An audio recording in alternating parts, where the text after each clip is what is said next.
So, I bought a Jackson Warrior used on eBay. This is a damaged guitar, so someone stripped all the hardware and electronics off of it and sold this as a husk.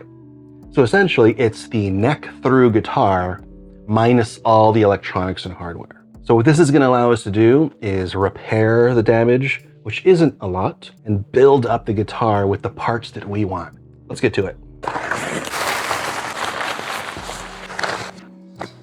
Wow, this is a beauty. Now, when it comes to the bridge, I don't mind cheap Floyd Roses. I like the Floyd Rose specials. I always just end up replacing the brass block. When it comes to electronics, all of these X series come with the Duncan Design stock pickups. So we're gonna replace those anyway, even though there's nothing wrong with those pickups. And as far as like the control configuration, I always remove the tone knob. And I think what I wanna do is put a kill switch in this. So the good news is, even though it doesn't have anything, we get to build it up and kind of make it our own. So this is a neck through design. And the reason why these X series guitars are so inexpensive is because they have poplar wings. Poplar isn't a great tone wood, nor is it really a really hardwood. So poplar isn't really a variable when it comes to these metal guitars, because we're gonna be putting a very high output pickup on this and running it through high gain amps. So I think these are a bargain, considering that the wood isn't that great, the pickups aren't that great, and the bridge obviously is sort of the bottom of the barrel. Now, the damage. Every single horn on this guitar has a huge chip. Got a huge chip on the upper horn. There is a chip on the lower rear horn. The top horn also has a chip. So we lucked out on this one because the headstock doesn't have a chip, and this upper horn doesn't have a chip, but there are basically chips on every other horn. So what we're gonna do is drop fill all these cracks with black super glue until we can build up some of that glue. And then we're going to send it back, and then we're gonna blend it in with the airbrush. And it's gonna be a matte satin black that we use for acrylic. And you're not even gonna be able to see this. These are all gonna be invisible. And then the other thing about these X series guitars that I really don't care for are these pickup ring mounted pickups. It just looks really old-fashioned and kind of old school. So what we're gonna do is design a pickguard out of carbon fiber.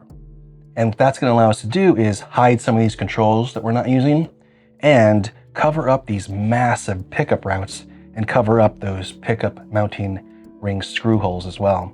It's gonna give it a nice clean look. So let's get to the repairs. So I've done this type of repair many times in many videos, and I don't need to actually show it. Essentially just build up the super glue, then you level it, you sand it, wet sand it, and then essentially after all that work, you airbrush it. And what I do is I use simple acrylic paint cut with alcohol. And it does leave a satin matte finish, which blends in perfectly with these satin guitars. So nothing to see here. They are now invisible repairs. All these Indonesian X series guitars do need a level. Very little material needs to be removed to get them level. So you still have that jumbo fret at the end of the level. So originally I wanted to add a kill switch, and I thought it would be fun. I thought this kill switch would be great in a guitar like this. And I wanted to have that accent color, that purple accent color. It would be black gold with one accent color, which was purple. I thought that was gonna look killer. Tessie makes a great switch. They have great packaging, comes with picks, comes with a sticker. The switch itself is phenomenal. I can't complain. I just didn't like the feel of the actual switch, and I ended up not using it. I also got gold Geiger locking tuners, but Geiger had sent me these Iron Man ones, and I needed to make a video for them, so I installed it on this guitar, and I just never took them off. I will eventually take them off and install the all gold ones. But they look killer. Wasn't really the accent color I was going for. It's something that does throw off my look, but in the end, it just doesn't matter. I'll replace them with the all gold ones later. But I mean, these Iron Man Geiger tuners are just amazing. They have that pearloid button, the red, the gold. It's a killer tuner. And obviously I went with a Floyd Rose special. I don't mind the specials at all. I don't think there's anything wrong with them. I've never had a problem with them. You do have to replace the brass block, and that's what I did. All these specials come with all the cool gold accent hardware, which is really killer. So now we get to the exciting bit. Repairing and restoring the guitar, pretty boring. Done that 1,000 times. The fun part of this is designing a pickguard for a warrior. So as far as I know, there are no warrior pickguards. We're going to design one from the ground up. We want to hide those giant pickup routes so we can have a direct mounted humbucker. We will be using a kill switch, so we need to add a hole. So there's quite a few things we want to do with this pickguard, but mainly I think its main purpose is to hide those giant pickup routes. So let's get started. First thing you need is a model of a warrior.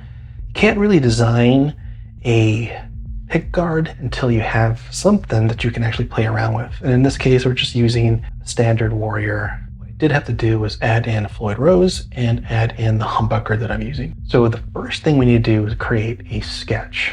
All right, so here we have the sketch that I created for the actual pickguard. You'll notice immediately I have the direct mounted pickup routes in here. So these are going to be basically a lot thinner than the original pickup routes. And the other thing we have here is the big hole for the kill switch. And you can see it's also covering one of the existing holes in the guitar, which leaves me an additional hole at the bottom where I can put my volume knob. And that's really what we're looking for.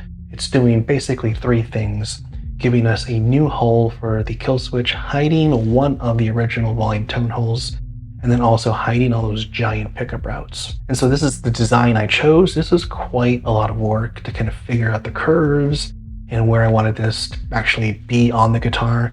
So I chose this. So it's got this crazy cool sweeping long horn here at the bottom. It was under the fretboard. It has a nice little arc here. And then after the arc, it starts to just go into these kind of geometric forms where you have arcs and then straight stark lines like this before it basically goes into another arc and then back again to these kind of stark geometric points, which mimics the shape of the warrior itself. Unlike, let's say, a Rhodes, this doesn't have a point, it's actually cut off. So you have all these cool arcs and then these straight lines, and it's pretty much evident in the design of the warrior body itself. So it's mimicking that. This does go around the Floyd route, comes back around into an arc, comes into a point, and then again kind of trails off here into that sort of geometric cut line. So there's no point there, it's just matching that line of the original body.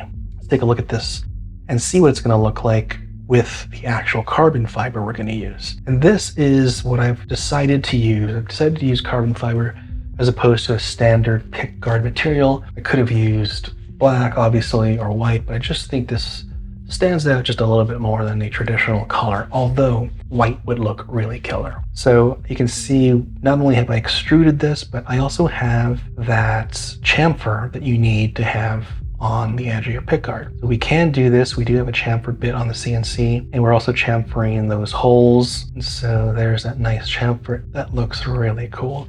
I think the Warrior looks great without a pickguard, but it looks fantastic with one. There's just something about those extra curves and lines and arcs that really sort of bring it all together. So the next thing we need to do is prototype this before we actually commit to cutting this on carbon fiber. What I like to do is prototype onto paper.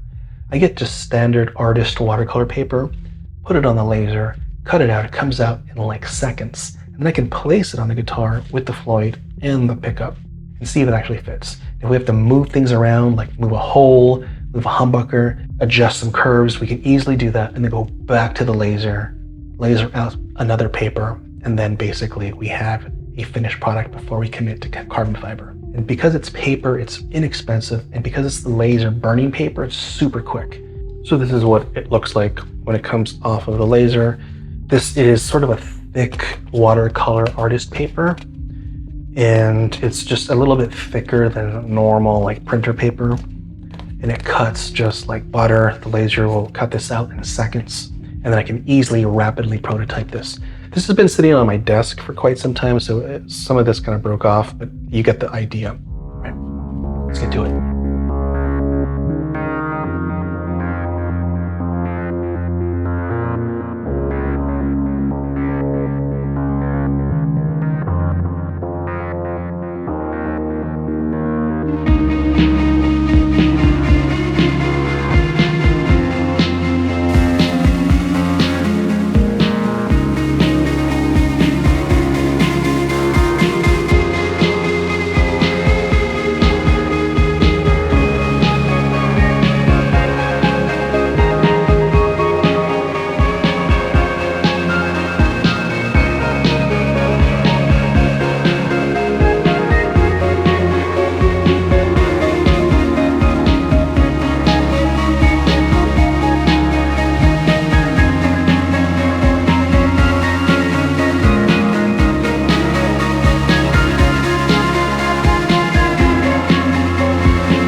So there's been some changes since I modded this guitar. I obviously removed the kill switch. I didn't like it. I also didn't like the vase sustainer that I originally had on there, so I put in another neck humbucker that matches the bridge. Obviously, we have the upgraded brass block. And the brass block is where it's at. That's the first upgrade you should do with your Floyd Rose. Get the thick brass block. People always talk about sustain when they're modding their block, but it's not sustain that I've noticed that's the benefit. The benefit of the block is the flutter. Prior to upgrading that brass block, the original block didn't flutter, like this Floyd wouldn't flutter. And I noticed this on the Soloist too when I upgraded the brass block on that. My Schecter has the large brass block in the Floyd and they all flutter great. When you have the original thin zinc or whatever metal it's made out of block, it doesn't flutter as well. So I think sustain really isn't the big issue for me. The value is the flutter. I have a traditional 3-way switch, 1 volume knob. This guitar is absolutely killer. And it was a fun mod. These X series guitars are fantastic value. They're made in Indonesia. They do need fret jobs, but come on, we all know how to do fret jobs. They're made out of poplar.